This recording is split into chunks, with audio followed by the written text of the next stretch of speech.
السلام عليكم ورحمة الله وبركاته.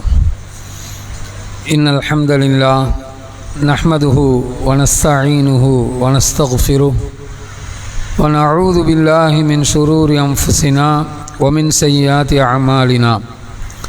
من يهده الله فلا مضل له ومن يضلله فلا هادي له.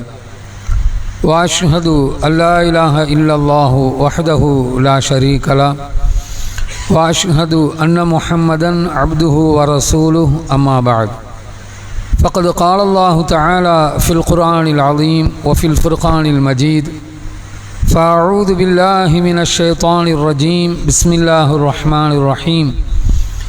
يا أيها الناس اتقوا ربكم الذي خلقكم من نفس واحدة وخلق منها زوجها وبث منهما رجالا كثيرا ونساء واتقوا الله الذي تساءلون به والأرحام إن الله كان عليكم رقيبا.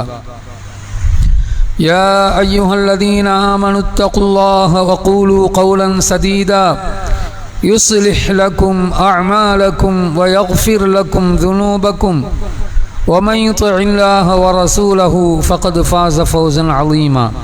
وقال أيضا: يا أيها الذين آمنوا اتقوا الله حق تقاته ولا تموتن إلا وأنتم مسلمون. அளவற்ற அருளாளனும் நிகரற்ற பேரன்புடையோனுமாகிய எல்லாம் வல்ல அல்லாஹ்வின் திருப்பெயரால் ஆரம்பம் செய்கிறேன். கண்ணியத்திற்குரியவர்களே, அல்லாஹ் ரப்புல் ஆலமீன் நமக்கு பணித்த கட்டளையை நிறைவேற்றுவதற்காக நாம் எல்லோரும் இங்கே ஒன்று கூடியிருக்கிறோம். இந்த அரிய சந்தர்ப்பத்தில் இங்கே சொல்லப்படுகின்ற செய்திகளை சொல்லுகின்ற நானும் கேட்கின்ற நீங்களும் நம்முடைய வாழ்க்கையில் எடுத்து நடப்பதற்கு என்றென்றும் அல்லாஹ் ரப்புல் ஆலமீன் அருள் புரிவானாக என்ற பிரார்த்தனையோடு இன்றைய செய்திக்குள் நுழைகிறேன். அல்லாஹ் ரப்புல் ஆலமீன் தன்னுடைய திருமறையில் ஒரு எச்சரிக்கை வசனத்தை நமக்கு சொல்லுகிறான். யா அய்யுஹல்லதீன ஆமனு, இறை நம்பிக்கையாளர்களே, கூ அன்ஃபுஸகும், உங்களை பாதுகாத்து கொள்ளுங்கள். வ அஹ்லீக்கும், உங்களுடைய குடும்பத்தினரையும் பாதுகாத்து கொள்ளுங்கள். நாரன், நரகத்திலிருந்து என்று அல்லாஹ் ரப்புல் ஆலமீன் எச்சரித்துவிட்டு, ஏனென்று சொன்னால் வகூது ஹன்னாசு வல் ஹிஜாரா, அதனுடைய நரகத்தினுடைய எரிபொருட்கள் மனிதர்களும் கற்களும் தான். எனவே நீ எரிபொருள் ஆயிராத, உன்னுடைய குடும்பம் நரகத்தின் எரிபொருள் ஆயிராம உன்னை மட்டும் நீ பாதுகாத்துக்கிறாத, உன்னை சார்ந்த உன்னுடைய குடும்பத்தையும் பாதுகாக்க வேண்டிய பொறுப்பு உனக்கு இருக்கிறது என்று அல்லாஹ் ரப்புல் ஆலமீன் எச்சரிக்கை செய்கிறான். அல்லாஹ்வுடைய தூதர் சொன்னார்கள்: குல்லுக்கும் ராயின் வ குல்லுக்கும் மஸ்ஊலுன் அன் ரஇயத்திஹி, உங்களில் ஒவ்வொருவரும் பொறுப்பு ஒப்படைக்கப்பட்டவர்கள், அவர்களிடம் கொடுக்கப்பட்ட பொறுப்பு குறித்து நாளை மறுமையில் அல்லாஹ் ரப்புல் ஆலமீன் விசாரிப்பான், விசாரணை செய்வான். பொறுப்பு கொடுத்தேனே, உனக்கென்று ஒரு குடும்பம் கொடுத்தேன், அதை கவனிக்கின்ற பொறுப்பை ஒப்படைத்தேன், எப்படியெல்லாம் கவனிக்க வேண்டும் என்று நான் திருமறை வாயிலாக எச்சரித்தேன், அல்லாஹ்வுடைய தூதரின் வாயிலாக உனக்கு போதனை செய்தேன். இதையெல்லாம் நீ எடுத்துக்கொண்டு எப்படியான எச்சரிக்கையை கடைபிடித்து கட்டுப்பாட்டோடு உன்னையும் உன்னுடைய குடும்பத்தினரையும் பாதுகாத்தாய் என்று அல்லாஹ் ரப்புல் ஆலமீன் நாளை மறுமையில் விசாரிப்பான் என்பதை தன்னுடைய போதனையின் வாயிலாக அல்லாஹ்வுடைய தூதர் சொல்லுகிறார்கள். அப்போ உலகத்தில் எத்தனையோ பொறுப்புகள் இருக்கிறது, உலகம் சார்ந்த பொறுப்புகள். எல்லாவற்றிற்கும் மேலாக மிக பெரிய பொறுப்பாக இருக்கின்ற நாளை மறுமையில் நாம் தப்பி பிழைக்க வேண்டிய பொறுப்பு, நம்மையும் பாதுகாத்துக் கொள்ளணும், நம்முடைய குடும்பத்தினரையும் நரகத்தில் இருந்து பாதுகாத்துக் கொள்ள வேண்டும் என்ற மிக முக்கிய பொறுப்பு நம் மீது சுமத்தப்பட்டிருக்கிறது. கண்ணியத்திற்குரியவர்களை என்ன செய்யணும்? நாம் பிள்ளைகளாக இருந்து பெற்றோர்களாக ஆகியிருக்கிறோம். நமக்கு இப்பொழுது குழந்தைகள் இருக்கிறார்கள், குடும்பம் இருக்கிறது. எப்படி நாம் பாதுகாக்க வேண்டும்? போதனை செய்ய வேண்டும், அறிவுரை கூற வேண்டும். நபிமார்கள், அல்லாஹ்வுடைய தூதர்கள் தன்னுடைய குழந்தைகளுக்கு செய்த அறிவுரைகளை அல்லாஹ் ரப்புல் ஆலமீன் திருமறை குர்ஆனின் வாயிலாக சொல்லி காட்டுகிறான். வவஸா பிஹா இப்ராஹிம் பனீஹி வ யாக்கூப், யாக்கூபும் இப்ராஹிமும் தன்னுடைய குழந்தைகளுக்கு உபதேசம், அறிவுரை கூறினார்கள். என்ன சொன்னார்கள்? இன்னல்லாஹ ஸ்தஃபா யா பனி இன்னல்லாஹ ஸ்தஃபா லகுமுத்தீன், மக்களே உங்களுக்காக இந்த மார்க்கத்தை அல்லாஹ் ரப்புல் ஆலமீன் தேர்ந்தெடுத்திருக்கிறான். எனவே வலா தமூதுன்ன இல்லா வஅன்தும் முஸ்லிமூன், நீங்கள் முஸ்லிம்களாகவே தவிர மூத்தா போகக்கூடாது என்று தன்னுடைய குழந்தைகளுக்கு அல்லாஹ்வுடைய தூதர்கள் அறிவுரை கூறியதை அல்லாஹ் ரப்புல் ஆலமீன் திருமறை குர்ஆனிலே எச்சரிக்கிறான். நீ முஸ்லிமா தான் மௌத்தா போகணும், வாழுறது மட்டுமல்ல, முஸ்லிமாக வாழுறது மட்டுமல்ல, முஸ்லிமாகத்தான் மௌத்தா போகணும் என்ற அறிவுரையை தன்னுடைய மக்களுக்கு இறை தூதர்கள் சொன்னார்கள் என்பதை திருமறை குர்ஆனிலே சொல்லி காட்டுகிறான். இன்னும் சொல்றான், அம் குன்தும் ஷுஹதா இது ஹதர யாக்கூபல் மௌத், யாக்கூப் நபி அலைஹிஸ்ஸலாம் அவர்களுக்கு மரணம் நெருங்கிவிட்ட பொழுது தன்னுடைய மக்களை அழைத்து கேட்கிறார்கள், மா தஅபுதூன மின் பஅதி, எனக்கு பிறகு நீங்கள் யாரை வணங்குவீர்கள் என்று கேள்வி கேட்டவுடன் அந்த மக்கள் சொல்லுகிறார்கள், நாங்கள் காலு நஅபுது இலாஹக வ இலாஹ ஆபாயிக இப்ராஹீம வ இஸ்மாஈல வ இஸ்ஹாக, நாங்கள் உம்முடைய இறைவனும் இப்ராஹிமுடைய இறைவனும் இஸ்மாயிலுடைய இறைவனும் இப்ராஹிமுடைய இஸ்ஹாக்குடைய இறைவனுமாகி உங்கள் முன்னோர்களான அந்த இறைவனையே நாங்கள் வணங்குவோம், அவனுக்கே நாங்கள் கட்டுப்படுவோம் என்று அந்த மக்கள் பதிலளித்தார்கள். இது எப்படி நடக்கிறது? அந்த மக்களுக்கு அறிவுரை சொல்லுகிறார்கள் யாரு? இறை தூதர்கள். வெறுமனே மக்களுக்கு போதிக்க மட்டுமல்ல, மக்களுக்கு வழிகாட்ட மட்டுமல்ல, தன்னுடைய குடும்பத்தினரை பாதுகாக்க வேண்டிய பொறுப்பு நபிமார்களுக்கும் விடப்பட்டிருந்த கட்டளை காரணமாக அவர்கள் என்ன செய்கிறார்கள்? தன்னுடைய குடும்பத்தினரை நரகத்தில் இருந்து பாதுகாக்க வேண்டும் என்பதற்காக அவர்களுக்கும் அறிவுரை சொல்லி வளர்த்ததின் காரணமாக அவர்கள் என்ன செய்யறாங்க? அவர்களுக்கு பிறகும் நாங்கள் எப்படி வணங்குவோம், யாரை வணங்குவோம் என்பதை தன்னுடைய தந்தையின் மரணத்தில் இருக்கும் பொழுது அவர்களுக்கு தெளிவுபடுத்துகிறார்கள். அப்படின்னா என்ன? முன்கூட்டியே அவர்கள் வார்த்தெடுக்கப்பட்டிருக்கிறார்கள். கண்ணியத்திற்குரியவர்களே, நபி தோழர்கள் அவர்களுடைய வரலாற்றை புரட்டி பார்த்தார். அவர்கள் பக்குவப்பட்டதோடு மட்டுமல்லாமல் அவர்களுடைய குழந்தைகளையும் எப்படியெல்லாம் அறிவுரை சொல்லி வளர்த்திருக்கிறார்கள், வார்த்தெடுத்திருக்கிறார்கள் என்பதை பார்த்தால் ஆச்சரியமாக இருக்கிறது. உபாதத் இப்னு சாமித் ரலியல்லாஹு அன்ஹு என்ற நபித்தோழர், முஸ்னத் அஹ்மதிலே பதிவு செய்யப்பட்ட செய்தி. உபாதத் இப்னு சாமித் என்ற நபித்தோழர் மரண தருவாயில் இருக்கிறார். தன்னுடைய தந்தை மரண தருவாயில் இருக்கிறார் என்பதை உணர்ந்து கொண்ட அந்த பையன் மகன் வாப்பா கிட்ட வர்றான்.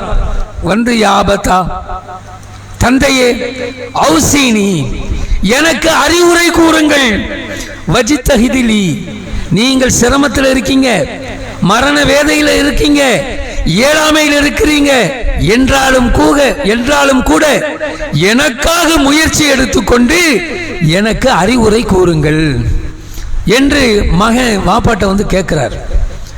கேட்கும் பொழுது அவர் சொல்றார், யாபுனை, மகனே, இன்னக லன் தத்அம் துமல் ஈமான், நீ ஈமானுடைய சுவையை பெற்றுக்கொள்ள முடியாது.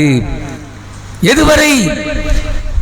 வலன் தபுலுக ஹத்தா ஹக்கீகத்தில் இல்மி பில்லாஹ், அல்லாஹுவை பற்றி உண்டான ஞானத்தை பெற்றுக்கொள்ளாதவரை ஹத்தா துமின பில் கத்ரி கைரிஹி வ ஷர்ரிஹி, விதியை நல்லதும் நன்மையும் தீமையும் அல்லாஹ் விதித்ததுபடிதான் நடக்கிறது என்பதை என்கின்ற அந்த விதியை உள்ளால் உள்ளபடியே நம்புகிற வரைக்கும் நீ ஈமானுடைய சுவையை பெற்றுக்கொள்ள முடியாது என்று விதியை பற்றி போதிக்கிறார்.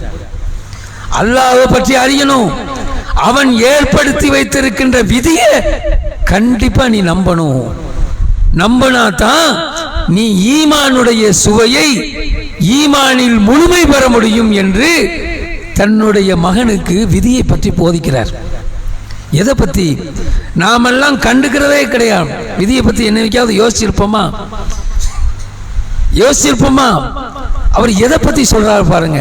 ஏன் இன்றைக்கு நாம் பார்க்கிறோம், விதியை நம்பாதவர்கள், விதி மேல் நம்பிக்கை இல்லாதவர்கள், அல்லாஹ் ஏற்படுத்தி வைத்திருக்கிறது தான் நமக்கு நடக்கிறது, எனக்கு ஏற்பட்டிருக்கிற துன்பம், எனக்கு ஏற்படுகிற இன்பம் யாவும் அல்லாஹ் விதித்த விதிப்படிதான் நடக்கிறது என்பதை நம்பாதவர்கள் தோல்வியை சந்திக்கவர்கள் துவண்டு விடுகிறார்கள், தற்கொலை செய்து கொள்கிறார்கள், வாழ்க்கையை முடித்துக் கொண்டு நரகத்திற்கு சொந்தக்காரர்களாக ஆகிவிடுகிறார்கள். நடக்குதா இல்லையா? வார்த்தையில் அல்லாஹ்வை ஏசுறாங்க. என்ன, எப்போ நான் அல்லாஹ்வை தொழுதுகிட்டே தான் இருக்கேன், எல்லாத்தையும் கேட்டுக்கிட்டே தான் இருக்கேன், எல்லாம் செஞ்சுக்கிட்டே தான் இருக்கேன், ஆனாலும் கூட இப்படி எனக்கு கஷ்டம் வந்து சேர்ந்துருச்சே, இப்படி நான் துன்பத்தை அனுபவிக்கிறேனே, அல்லாஹ்வுக்கு இரக்கமே இல்லையா, அல்லாஹ் ஏறெடுத்து பார்க்க மாட்டானா என்று அல்லாஹ்வை ஏசுகின்ற நிலை. என்ன காரணம்? அல்லாஹ் ஏற்படுத்தி வைத்திருக்கிற விதிதான் என்னை ஆட்டுவிக்கிறது, எனவே நான் அதை ஏற்றுக்கொண்டு பொறுமை காப்பேன், சகித்துக் கொள்வேன், அல்லாஹ்விடத்திலேயே இதற்கான உதவியை, இதிலிருந்து மீட்டு வீழுவதற்கான உதவியை தேடுவேன் என்று எண்ணம் எப்பொழுது வரும் என்று சொன்னால் விதியை நம்பினா. அதைத்தான் அவர் போதிக்கிறார். அல்லாஹ் ரப்புல் ஆலமீன் கூட விதியை நாம ஏன் ஏற்படுத்தி வைத்திருக்கிறோம் என்பதை சொல்றான். நீ கைலா தஸவ் அலாமா ஃபாத்தக்கும் வலா தஃப்ரஹு பிமா ஆதாக்கும், உங்களுக்கு ஏற்பட்டு விடுகின்ற அந்த துன்பம், அந்த துயரத்தில் இருந்து, அந்த கஷ்டம் ஏற்படுகின்ற பொழுது நீங்கள் துவண்டு விடாமல் இருப்பதற்கும், நீங்கள் நொடிந்து ஐயோ என்று மூளையில போய் குத்த வச்சிடறமே, முடங்கி போயிடுறமே, அப்படி ஆகாமல் இருப்பதற்கும், உங்களுக்கு ஏற்படுகின்ற நன்மையில் நினைத்து பெருமை அடித்து தம்பட்டம் அடித்துக் கொள்ளாமல் இருப்பதற்கும் தான் நாங்கள் விதியை ஏற்படுத்தி வைத்திருக்கிறோம் என்று அல்லாஹ் ரப்புல் ஆலமீன் விதியை பற்றி சொல்றான். நம்ம நினைப்போம் நமக்கு ஒன்று கிடைக்கணும், இது கிடைச்சா நமக்கு நல்லா இருக்கும் அப்படின்னு நினைப்போம். ஆனா அது நமக்கு கிடைக்காது. அல்லாஹ் அதையும் சொல்லித்தாராம். அசான் தக்ரஹு ஷைஅன் வஹுவ கைருல் லக்கும், நீ ஒன்றை விரும்புவாய், இது கிடைத்தால் எனக்கு நன்றாக நன்மை கிடைக்கும், எனக்கு செல்வம் கிடைத்தால் அல்லது ஏதோ ஒன்று நாம் விரும்புகின்ற இந்த காரியம், இந்த பொருள் அல்லது இந்த செயல் நம்மிடத்தில் வந்து அடைந்தது என்று சொன்னால் அது எனக்கு நன்மையாக இருக்கும் என்று நீங்கள் விரும்புவீர்கள். ஆனால் அதிலே என்ன இருக்கும்? நீங்கள் வெறுப்பீர்கள், இது வந்துடக்கூடாது, இந்த துன்பம் வந்து அடைந்துடக்கூடாது, இந்த துன்பத்தில் இருந்து நான் பாதுகாக்கப்பட வேண்டும், இது ஒருபோதும் நம்மை நெருங்கிவிடக் கூடாது என்று நாம் நினைப்போம். அசான் தக்ரஹு ஷைஅன், நீங்கள் ஒன்றை வெறுப்பீர்கள், அது வந்துடக்கூடாதுன்னு நீங்க நினைப்பீங்க, ஆனா அது வரும். அதிலே என்ன செய்யும்? வஹுவ கைருல் லக்கும், அதிலே உங்களுக்கு நன்மை இருக்கும். அல்லாஹ் சொல்றான். உங்களுக்கு தெரியாது, நீ அது வந்துடக்கூடாது நீ நினைப்ப, வெறுப்ப, ஆனால் அதிலே நான் உனக்கு நன்மையை வைத்திருப்பேன். அல்லாஹ் சொல்லி காட்டுறான் விதியை பத்தி. அதே மாதிரி வஅசான் துஹிப்பு ஷைஅன், நீ ஒன்றை விரும்புவாய், இது கிடைத்தால் நன்றாக இருக்கும், ஆனால் வஹுவ ஷர்ருல் லக்கும், அதிலே உங்களுக்கு தீமை இருக்கும். அது வந்து சேர்ந்துருச்சுன்னா அதுல தீமை இருக்கும். அதனால அல்லாஹ் உனக்கு அந்த நன்மையை கிடைக்க விடாமல் தடுத்திருப்பான். இதுதாங்க விதி. அல்லாஹ் விருப்பம், அல்லாஹ் ஏற்படுத்தி வைத்திருக்கின்ற விதி, இதைத்தான் நம்பு. இதை நம்பினால்தான், அல்லாஹ்வை பற்றி உண்மையாலுமே நீ அறிந்து கொண்டால்தான், அந்த ஞானத்தை பெற்றால்தான் நீ என்ன செய்வாய், ஈமானுடைய சுவையை முழுமையாக அறிவாய் என்று சொல்றான். ஈமான்ல அல்லாஹ் ரெண்டு வகையை வச்சிருக்கான். ஒரு ஈமான் எவ்வளவு துன்பம் வந்தாலும் துயரம் வந்தாலும் அந்த நம்பிக்கையிலிருந்து விலகாம பொறுமையோடு சகித்து கொண்டு அல்லாஹ்விடத்தில் பிரார்த்தனை செய்து கொண்டும் அழுது கேட்டுக்கொண்டும் இருந்தால் அந்த ஈமானுக்கு பரிசாக அல்லாஹ் ரப்புல் ஆலமீன் நாளை மறுமையில் சொர்க்கத்தை கொடுப்பான். அதே இது நம்ம என்ன செய்வோம், ஹேக்கி நேக்கியா இருப்போம். வந்தா சரி, ஏன்னா தொழுகிறோம், நம்மளும் செய்கிறோம், அமல்கள் செய்கிறோம். அந்த இன்னொரு ஈமான், அந்த ஈமானை பற்றி அல்லாஹ் சொல்கிறான். வமினன் நாஸ், மக்களிலே சிலர் இருக்கிறார்கள், மை அபுதுல்லாஹ அலா ஹர்ஃபின், அவர்களும் அல்லாஹ்வை வணங்குகிறார்கள், வேற யாரையும் வணங்கல, அல்லாஹ்வைத்தான் வணங்குறாங்க. ஆனால் எப்படி வணங்குறாங்க, ஒரு ஓரத்தில் நின்று வணங்குறாங்க. அப்படின்னு என்ன, மூளையில் நின்று வணங்குறதா இல்லை, மலை உச்சியில நிக்கிறான், விளிம்புல நிக்கிறான் பாருங்க, நின்ன என்ன செய்யும், தவறுனா விழுந்து விடுவோம் என்ற நிலையில் இருக்கிறான் பாருங்க, அப்படி வணங்குறான். பேருக்கு ஒரு ஓரத்தில் நானும் வணங்குறேன் அப்படின்னு சொல்லி வணங்குறான். ஃபைன் அசாபஹு ஹைருன், அவனுக்கு ஒரு நன்மை ஏற்பட்டு விட்டால், அல்லாஹ் சொல்லி காட்டுறான், அவர்களுக்கு ஒரு நன்மை ஏற்பட்டு விட்டால், நல்லது நடந்து விட்டால், இத்மா அன்னபிஹி, அதை கொண்டு நிம்மதி அடைகிறாங்க, சந்தோஷம் அடைகிறார்கள் என்று சொல்லுகிறார். அதே மாதிரி இதா அசாபத்துஹு ஃபித்னத்துன், அவனுக்கு ஒரு சோதனை துன்பம் ஏற்பட்டு விட்டால், இன் கலப அலா வஜ்ஹி, அப்படியே புரண்டு போயிடுறான், துவண்டு விடுகிறான். அல்லாஹ் சொல்றான், இது என்ன, ஹஸீரத் துன்யா வல் ஆஹிரா. இப்படி ஓரத்தில் நின்று வணங்கிக்கிட்டு, பேருக்கு வணங்கிக்கிட்டு, நல்லது ஏற்பட்டா சந்தோஷம் அடைகிறதும், துன்பம் ஏற்பட்டா துவண்டு போறது இருக்குதே, இது என்ன தெரியுமா, இது உலகத்திலேயும் நஷ்டம்தான், மறுமையிலேயும் நஷ்டத்தை அவர்களுக்கு ஏற்படுத்தும். இன்னும் சொல்றான், ذَلِكَ هُوَ الْخُسْرَانُ الْمُبِينُ, இது தெளிவான நஷ்டம், இது தெளிவான நஷ்டம். இப்படி இருக்காதீங்க, இப்படி இருக்காதீங்க, இந்த ஈமான்ல இருக்காத. உனக்கு ஏற்படுவதை, துன்பம் ஏற்பட்டால் சகித்து கொண்டு பொறுமையோடு வாழ கற்றுக்கொள். இன்பம் ஏற்பட்டால் அதை கொண்டு பெருமை அடிக்காமல், அல்லாஹ் ஏற்படுத்தி வைத்திருக்கின்ற விதி என்னை அணுகி இருக்கிறது, எனக்கு அல்லாஹ் இதை தந்திருக்கிறான் என்று அல்லாஹ்வை புகழ்ந்து போற்றியவனாக இரு என்பதை தன்னுடைய மகனுக்கு உபதேசிக்கிறார். அதே மாதிரி உமைர் இப்னு ஹபீப் ரலியல்லாஹு அன்ஹு என்ற நபித்தோழர், அவரும் மரணத்தவராக இருக்கிறார். மௌத்துடைய நேரத்தில் இருக்கும் பொழுது அவர் என்ன செய்கிறார், தம் மக்களை அழைக்கிறார். தம் மக்களை அழைத்து அவர் அறிவுரை கூறார் தன்னுடைய மக்களுக்கு. எப்படி அறிவுரை கூறுகிறார், யாரோட சேரணும், யாரோட பழக வேண்டும், யாரோட நீ இருக்கணும் என்பது பற்றி உண்டான அறிவுரை, நீண்ட ஒரு அறிவுரை. அதுல சொல்றாரு, ஈயாக்க ஓ முஜாலசத்துன் ஓ முஜாலத சுஃபஹாவ், அதாவது வீணர்கள் மடையர்களோடு நீ உட்காராத, முட்டா பயலோட ஒரு காலமும் நீ சேராத. வீணா போனவன் இருப்பான் பாருங்க, எப்போதும் வீணான காரியத்தில் ஈடுபடுவான், எப்போதும் தேவையில்லாத பேச்சில் தான் பேசுவான், முட்டாள்தனமா எதையாவது உளறிக்கிட்டு இருப்பான். அவனோட நீ ஒரு காலமும் உட்காராதீங்க, அதை குறித்து நான் எச்சரிக்கிறேன். ஃபைன்ன முஜாலசதஹும் தாவுன், ஏனென்று சொன்னால் அவர்களோடு இருப்பது, அவர்களோடு சேருவது, அந்த வீணர்களோடு உட்காருவது தாவுன், நோய் அப்படிங்கிறார் என்று தன்னுடைய மக்களை எச்சரிக்கிறார். ஒரு காலம் முட்டா பயலோடு சேர்ந்துடாத, வீணர்களோடு சேர்ந்து விடாதே. ஏன், அது நோய். எப்படியான நோய் தெரியுமா, நீ நினைப்ப கொஞ்ச நேரம் போய் உட்கார்ந்து பேசிட்டு வந்துடலாம், கொஞ்ச நேரம் அப்படி ஜாலியா இருந்துட்டு வந்துடலாம். நீ நினைப்ப நம்ம என்ன அதை கேட்கவா போறோம், அவன் சொல்றது பேச்செல்லாம் கேட்கவா போறோம், நீ கேட்க மாட்ட. வெறுப்ப அவர் சொல்றாரு. எப்படி சொல்றாரு பாருங்க. மன் தஹல்லம அனி ஸஃபீஹ் யுஸர்ரு பிஹில்மிஹி.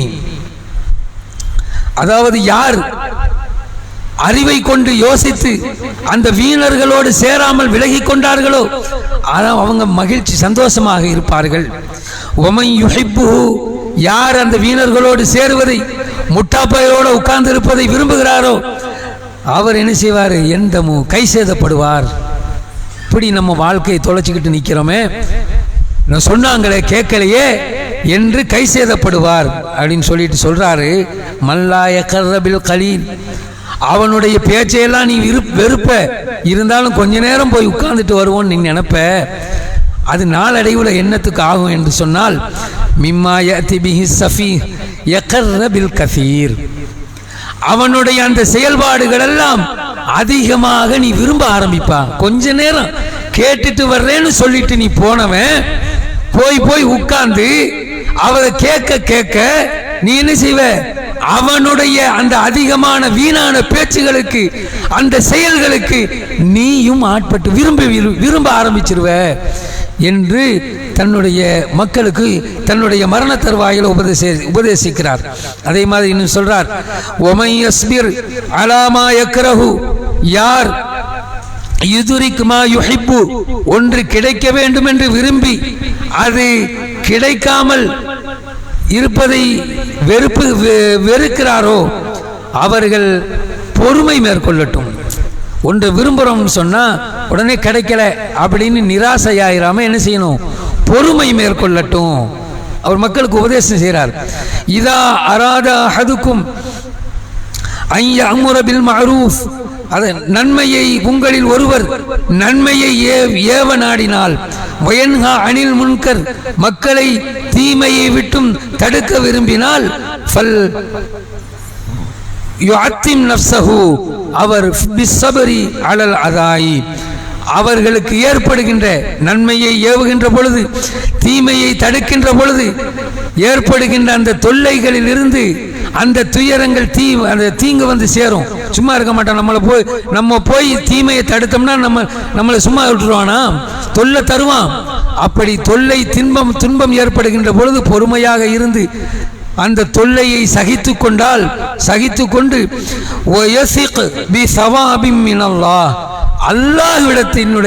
அல்லாஹ்விடத்தில் இதனுடைய நன்மையை எதிர்பார்த்து காத்திருக்கட்டும்.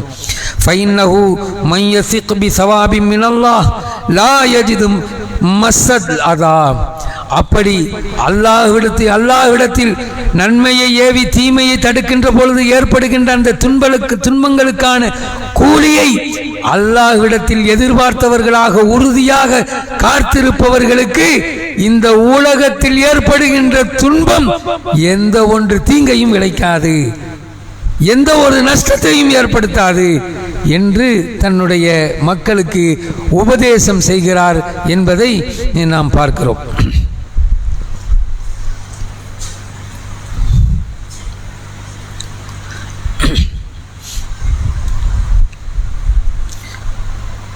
நஹ்மதுஹு வ நுஸல்லி அலா ரசூலில் கரீம். லுக்மான் என்ற அத்தியாயம். அந்த லுக்மான் என்ற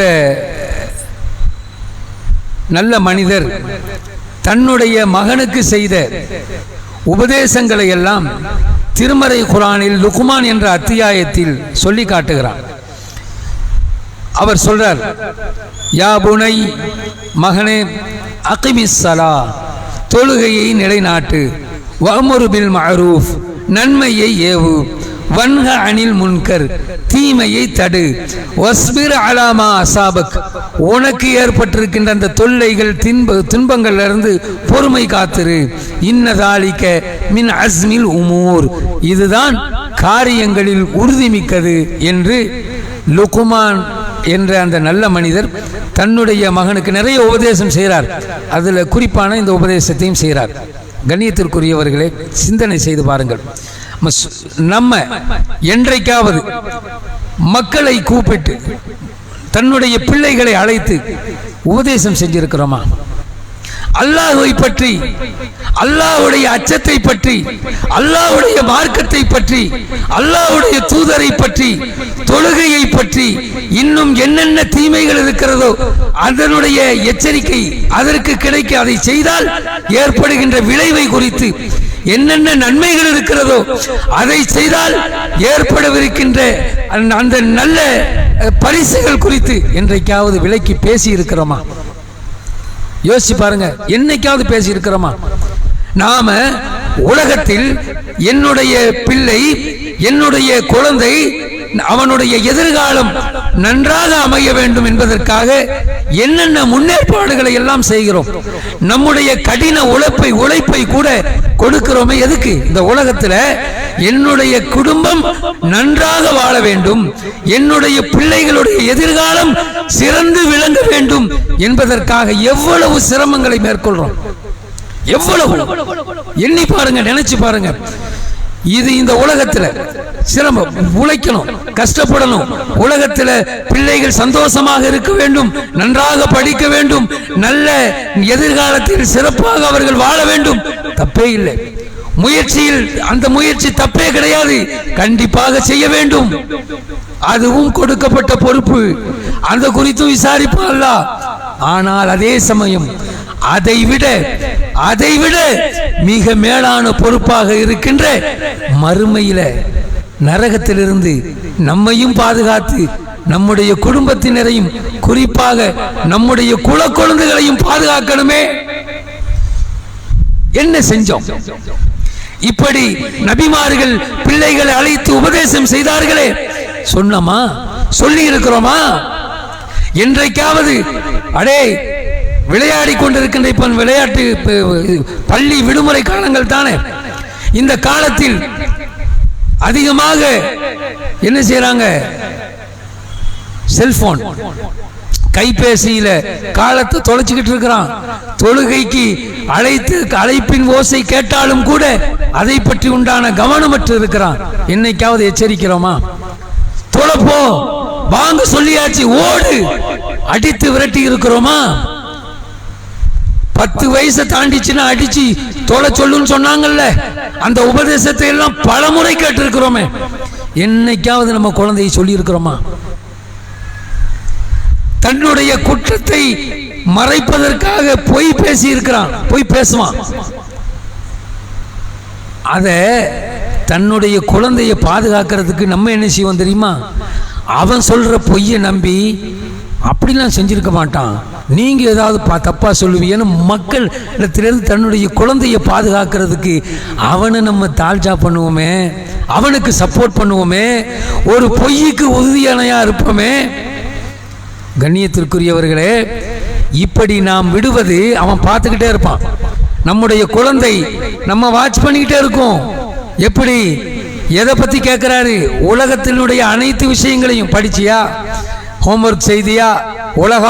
ஒழுங்கா படிச்சியா? செலவழிச்சு படிக்க வைக்கிறேன்டா, நல்ல ஸ்கூலை தேர்ந்தெடுத்து வச்சிருக்கிறேன்டா, நல்ல காலேஜ், நல்ல படிப்பு, உனக்கு அப்படி கஷ்டப்பட்டு சேர்த்துருக்கிறேன் சொல்றோம். ஆனாலும் கூட இவன் பார்க்கறான், எல்லாம் இதெல்லாம் கரெக்டாக கேட்கிறார் வாப்பா. ஒரு நாள் கூட தொழுதியான்னு கேட்கல, ஒரு நாள் கூட இன்னைக்கு என்ன செஞ்ச, என்ன நன்மையை செய்தா என்று என்னிடத்தில் வினவவில்லை. எனவே இது குறித்து நானும் பொறுப்பற்றவனாக இருக்கிறேன் என்று விளங்கி கொண்டு அப்படி இருக்கிறான். அவன் வாழ்க்கையிலே அது பழகி போச்சு. கண்ணியத்திற்குரியவர்களே, இன்றைக்கு பாருங்க, இன்னைக்கு நம்ம கேள்விப்படுறோம், இன்னைக்கு அரசாங்கம் ஒரு சட்டத்தை கொண்டு வந்திருக்கு. இது கவனிக்க வேண்டிய சட்டம். நாளைக்கு தானே 1ஆம் தேதி, நாளையிலிருந்து அந்த சட்டம் அமல் ஆகுது. என்ன? வாகன சட்டம். இன்னைக்கு குறிப்பாக 18 வயதுக்கு குறைந்தவர்கள் வாகனம் ஓட்டுறாங்களா, வாகனம் ஓட்டி அவர்கள் பிடிபட்டால் அந்த பிடிப்பட்ட அந்த சிறுவருக்கு 25,000 அபராதம். எவ்வளவு? 25,000 ரூபாய் அபராதம். அந்த வாகனத்தினுடைய உரிமம் ரத்து. ஆர்சி இருக்குல்ல, அதை ரத்து பண்ணிடுவானாம். ரத்து. அந்த பையனுக்கு யாரு பிடிபட்டாலோ அவனுக்கு 25 வயது வரைக்கும் ஓட்டுநர் உரிமம் வழங்கப்படாது. இது சட்டம் நாளையிலிருந்து அமல். இன்னைக்கு குறிப்பாக எனக்கு கிடைத்த செய்தி, காயல்பட்டினத்தில் சிறுவர்கள், அதாவது 18 வயதுக்கு குறைந்த சிறுவர்கள் வாகனங்களை மிக மிக வேகமாக ஓட்டுகிறார்கள், மற்றவர்களுக்கு தொல்லை தருகிறார்கள் என்ற செய்தியை நான் கேள்விப்பட்டேன். நேற்றைக்கு இங்கே உள்ள சகோதரர் ஒருத்தர் நமக்கு சொன்னார் ஃபோன் பண்ணி, நம்ம இந்த தலைப்பில் பேச போகிறேன்னு சொன்னால் குறிப்பாக இதை சொல்லுங்க அப்படின்னு சொன்னாங்க. கண்ணியத்திற்குரிய இது யார் பொறுப்பு? நம்முடைய பிள்ளைகள் தானே, நம்முடைய பிள்ளைகள் தானே வாகனத்தை எடுத்து செல்கிறார்.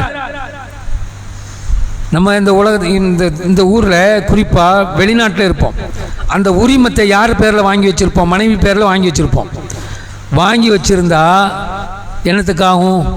உரிமம் ரத்தானா எவ்வளவு சிக்கல் இருக்குது பாருங்க. ஒரு சட்டத்தை அமல்படுத்துகிறான், அந்த சாதாரணமான சட்டம் நீங்கள் நினைக்காதீங்க, நாளைக்கு கண்டிப்பாக அமல்படுத்தப்படுகிறது. எச்சரிக்கை செஞ்சுக்கிட்டே இருக்கிறான்.